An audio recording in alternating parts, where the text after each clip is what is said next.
Okay, Divas, thank you for joining us. You're watching our weekly program, Talk to OBN, on OBN Horn of Africa, your favorite media channel. In this edition, we'll be discussing about African affairs, and I joined by the very staunch Pan-Africanist Judah from U.S. Louisiana.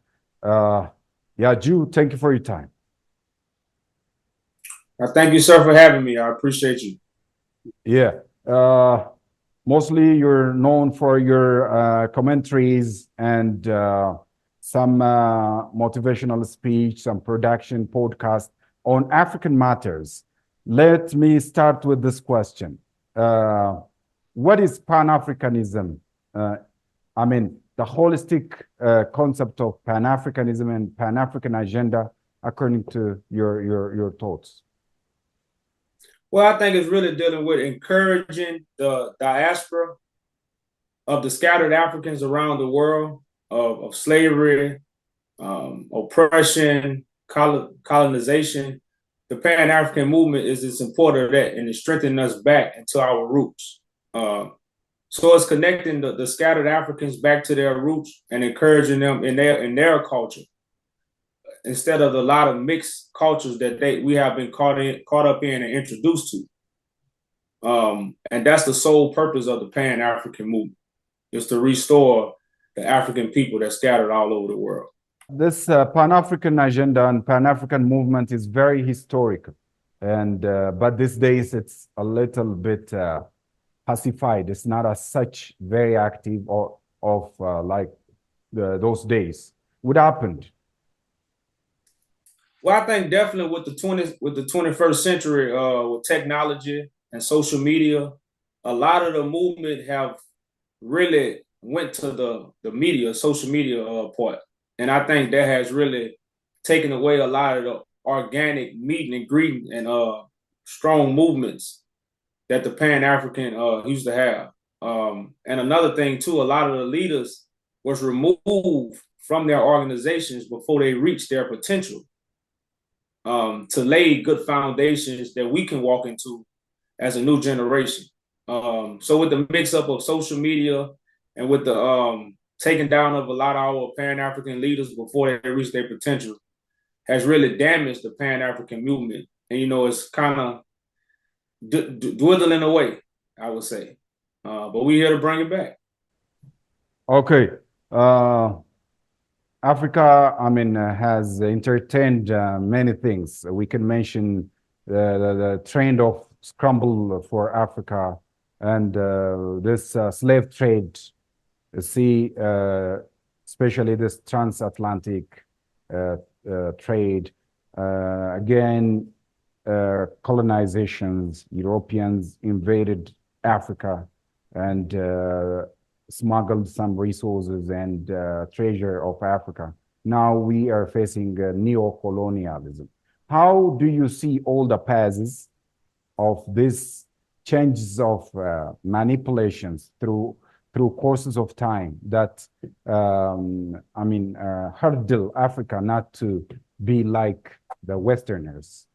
I think education has a big role to play in it. I know even with me going to school, I learned a lot of American history. I never was taught African history in school. And I think education would be the #1 key, because it's a lot of historical events that we're not even aware of. Again, that will make us want to fight and want to bring this economic power back to Africa. So when you talk about colonization, a lot of the invisible colonization is really done through education. Like I say, when you remove our leaders and then you put your curriculums in to teach us the things you want to teach us and not really teach us about what the things we need to learn about. So education is the #1 key to colonization. That's taking the mind away, and that's the invisible colonization. So I would have to say education. Well, okay, many Pan-Africanists these days, say Africa is not at ease politically, socially, and economically. Do you agree? If so, why and how? Well, I would definitely agree. And one thing is the natural resources. Africa is the land that produced the most natural raw resources, materials, and Africa is not benefiting off that. Other nations is benefiting off that. So that profit need to be held in Africa. It need to be. I think it's like 70% other nations is making off Africa raw materials. And don't quote me on that, but I think Africa is getting a short end of the stick. So that really have to be changed because economic power is very important when it comes to a continent. You know, economic power is one of the main key sources when you talk about power in any continent. And Africa has that ability to have the economic power by their natural resources. Well, Africa has this continental body, which is African Union, and this union had been designated to entertain the continental interest in all aspects. Do you think African Union has played its role in keeping and maintaining the continental interest in all segments? I will have to say I think they have failed in a lot of their work. I think we gotta take in consideration by Africa not having this economic power. A lot of foreign countries come in and give presents and treats, and they make friends, and our government make friendship with these other nations. And now the government part is being taken out of the way, and now a lot of people have to do favors. So it's hard for any kind of government or any kind of structure, whether it's the African Union, the African government, it's hard for them to govern Africa if they're doing favors for other nations that have their hand in Africa. And I think that's really taking a toll on our government and our African Union. So a lot of their deeds cannot get done correctly for the people because people are in their pockets and they are actually doing favors for other nations. African Union is about to usher the 37th African Union Assembly of head of state and head of government. In the meantime, the 47th Executive Council's meeting is going to be held after a week. What do you expect on those two sessions? I think the Bible prophecy plays a big role into uniting Africa, which is connected to Ethiopia, which is connected to the throne of David. The throne of David brings back our holiness and our majesty, so we can remove Western powers from out of Africa. And I think by the African Union being in Ethiopia, and also the throne of David is in Ethiopia, I think it's something that really needs to be introduced to the conversation of the African Union. And I know this conversation is not really talked about a lot because it's a form of history that a lot of us haven't been taught or we haven't been introduced to, but we all have been introduced to the Bible. So the Bible plays a big role in unifying Africa rather than unifying religion. So I think the throne of David is something that really needs to be talked about when it comes to government in Africa, particularly in Ethiopia. Okay, good. I mean, Africa is known for this food insecurity, malnutrition, unconstitutional change of government, and poor infrastructures, lack of regional and continental integrations. I mean, these problems are very recurring. Do you think the upcoming deliberation of African Union deals on these problems? I think it also falls on the African people and the scattered Africans because we have the power to market Africa. They have a lot of the scattered Africans marketing in other lands. I like from by me being in America, a lot of Africans are attracted. African Americans, they rather go to Italy and France than to even visit Africa.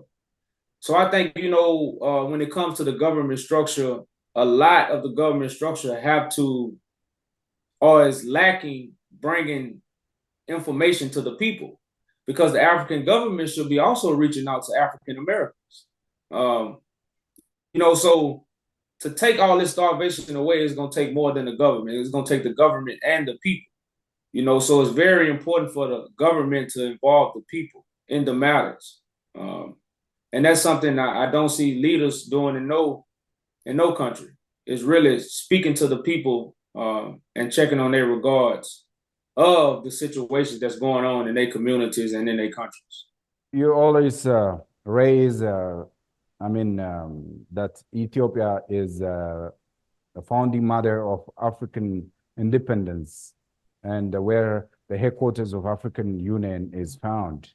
By birth, you're American.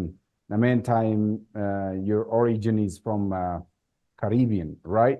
So what's your attachment with Ethiopia and how you preferred to advocate all good things on behalf of Ethiopia?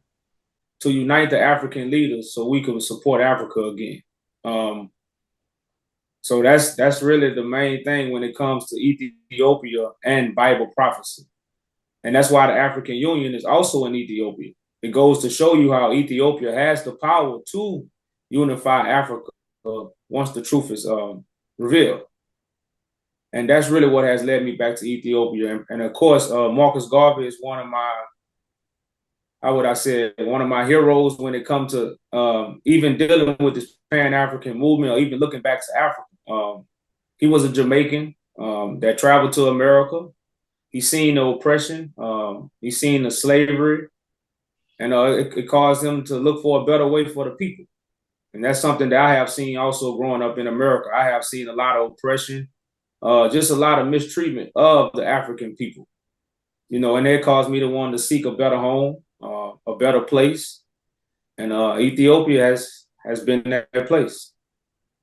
Well, you're moderating a petition to just claim the smuggled and stolen treasure of Ethiopia that found in various parts of the world. Can you tell me about that petition that is being undergone by you and your colleague Kamani? Well, yeah, in 1868, a lot of things was looted from Ethiopia, from the Emperor Tewodros II, by the British Empire. And these things was looted, biblical scrolls, manuscripts, a lot of historical artifacts was taken, and they are still in the museum as we speak today.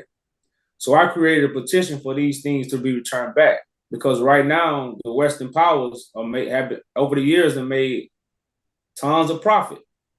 Again, that profit should be in Africa. So even returning these things will also bring back historical facts, more historical teaching, so we can value Africa and its rich history that really have been swept under the rug. So this petition is really for to get these Ethiopian treasures back, and also for to get other African treasures back, because this is going to open the door for a chain link effect, of all the things that have been taken from Africa. And like I say, Ethiopia would just be the start. So this is a petition I started, and we have dedicated our resources and our time into help pushing this petition and getting it out to people, so we can be aware of the things and the rich history that's in Africa. Let me get back to my previous question. Can you just tell me, the alignment of Caribbean and Africans in claiming African virtues, histories, and culture? Well, I definitely think by they say the struggle make you brother sometimes. So the same struggle that an African American experience, Caribbean people also experience, and a lot of Caribbean people travel to America, so we get the same experience and the same treatment. So that help us form a bond. And a lot of people don't know the Pan-African movement was also started by I don't know exactly what island he was from, but his name was Edward. He was also in help of starting the Pan-African movement. So because we have the same struggle, oppression, racism, colonization, it has caused us to seek a home, seek a refugee, seek safety, seeking knowledge, and by us of this same journey, it caused us to, come together, because we fighting for the same cause. So that, and we also of the dispersed of Africa. A lot of us are from the slave trade. So we just of the same struggle and of the same background, like I said, and it causes us to come together and fight the good fight, the one fight. So what is expected from African diasporas that found in various parts of the world in collaborating with Africans here to claim the United States of Africa and other virtues and other histories of Africa? It's really time for us to look back home. Like I said, they got a lot of us African Americans and those who are dispersed.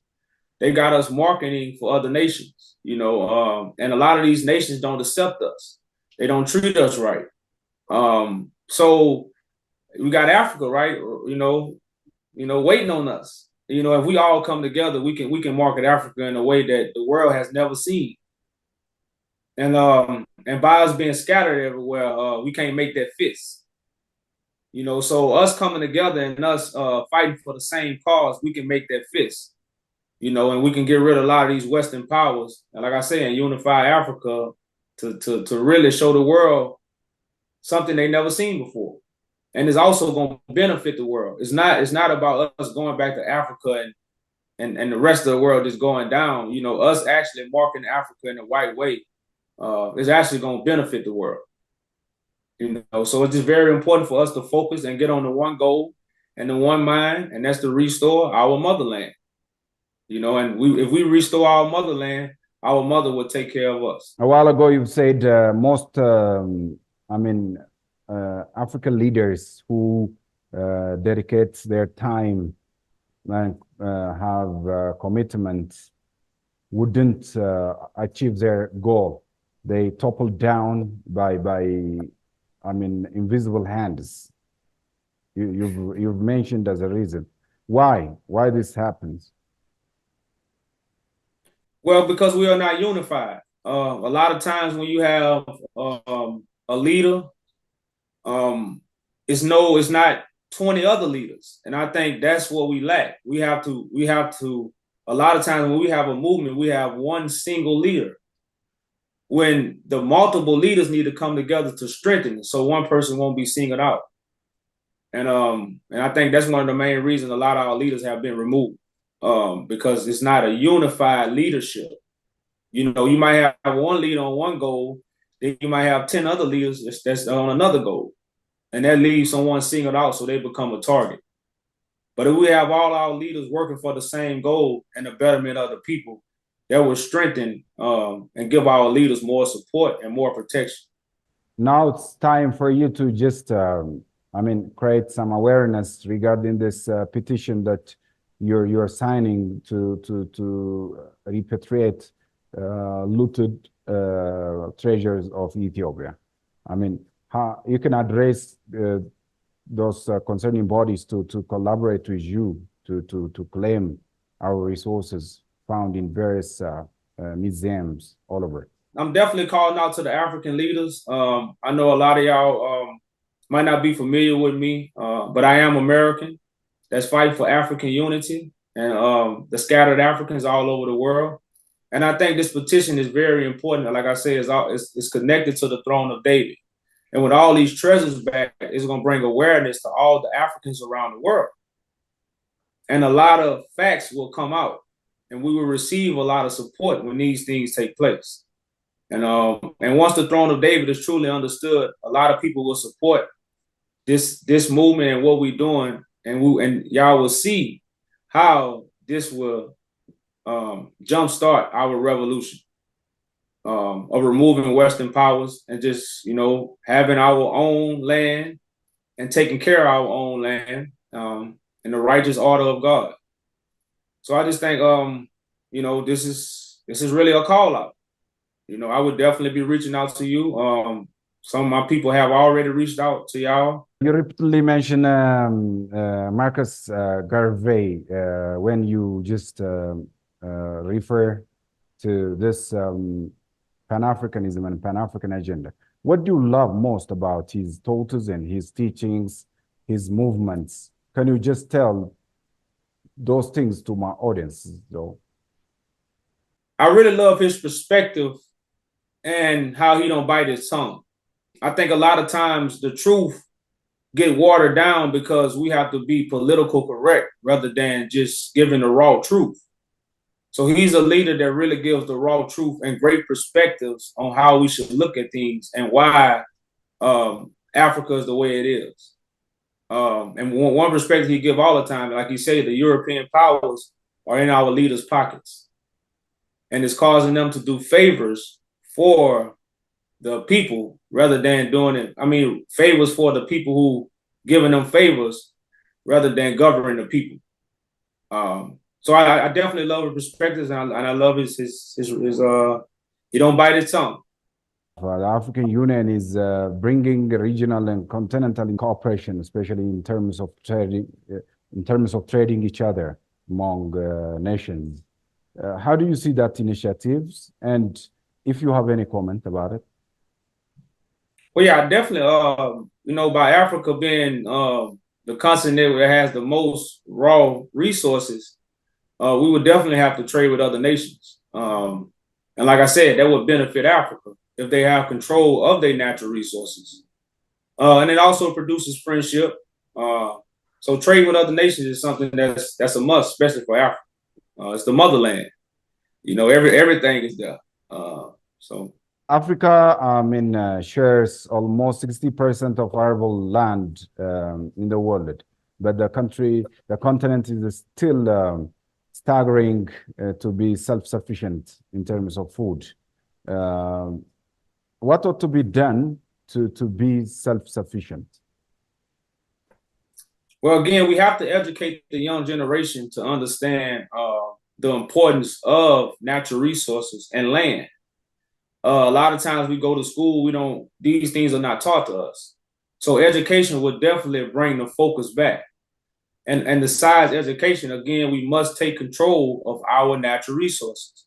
That also would bring fact, because that would help the young people see the benefit in having control of your natural resources. So when young people don't see the correct image of how to control a land and take care of a land, then they take no interest in it. So once we take back, our power of having control of our natural resources, it will give young people interest. Plus, we will have the education in play. And again, that will give the young people interest to stay focused on controlling Africa and taking control of its natural resources so we can remove the starvation. We have the land, we just don't have the people unified to cultivate it. So education plays a big part in that, and of course, government. Okay, Ju, before leaving, if you have any message to convey, finally. Well, yeah, I definitely think we need to use a lot of this social media as a tool, because a lot of us are talking to Africans, and a lot of us are talking to our distant relatives all over the globe. So we need to take this time to find our leaders and come together and let's govern each other. That's my only message. My only message is unity and love. Well, that's my. Yeah, Judea, Pan-Africanist, thank you for your time.